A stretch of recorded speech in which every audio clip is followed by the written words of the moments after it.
Nearly every person has some kind of access to gaming, whether it's going to an old-fashioned arcade or hanging out at a friend's house who has a PlayStation, or even they're the friend who has PlayStations and Nintendo Switches or other game systems. Some people play on the computer, some people play on gaming consoles, and it doesn't matter who you are, because you're part of the gaming community if you play video games. The gaming community has become an important community in society. We have opened doors for many people and allow for people to express themselves in ways that they have never been able to before. Society still sees gaming as a bad thing, though. If we have taught people and opened doors for people, why are we seen as a bad thing? Well, that's because people think that video games oftentimes cause violence and don't teach you anything. But that's not true. We'll start with the violence thing first.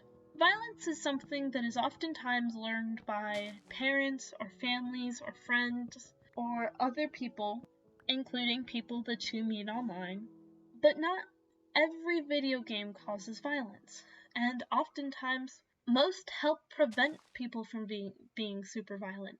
Oftentimes video games will allow a child or adult to let out the anger in a therapeutic way before getting to the point where they would like to harm someone or themselves. But video games can not only teach you how to cope with your emotions, like avoiding violence, but they can also teach you other things. Oftentimes, children who play video games learn important things. Children who play video games oftentimes have better reading comprehension, better problem-solving skills, better social skills, and more creativity. And in a society that values those things the most, video games have taught our students a lot. And because of students learning these things through video games, teachers are starting to implement video games within their classrooms. One good example is Minecraft. Now, Minecraft is oftentimes somebody's first real video game. Not to say that there are fake video games, but it's somebody's first video game that they play the most, kind of thing. You get what I mean.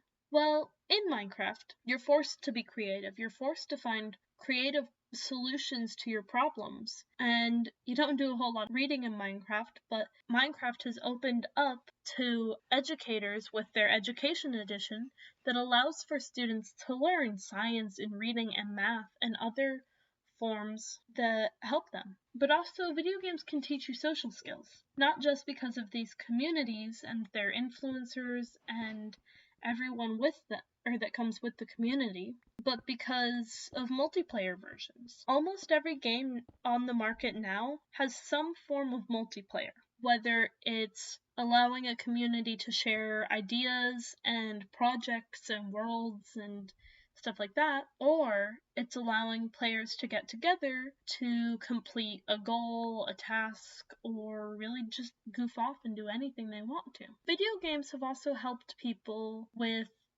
social issues.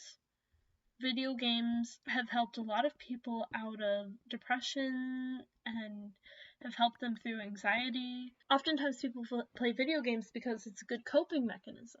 The video game community has honestly done a whole lot. I think that we should be more kind and avoid getting mad at people who play video games and saying that they're going to be violent because they play video games or they let their children play video games, because honestly, video games can help people. Video games are a good thing, and some people do get addicted and some people take it way too far, but it is still a good thing in moderation, like everything else there is. So we shouldn't judge them just because they play video games.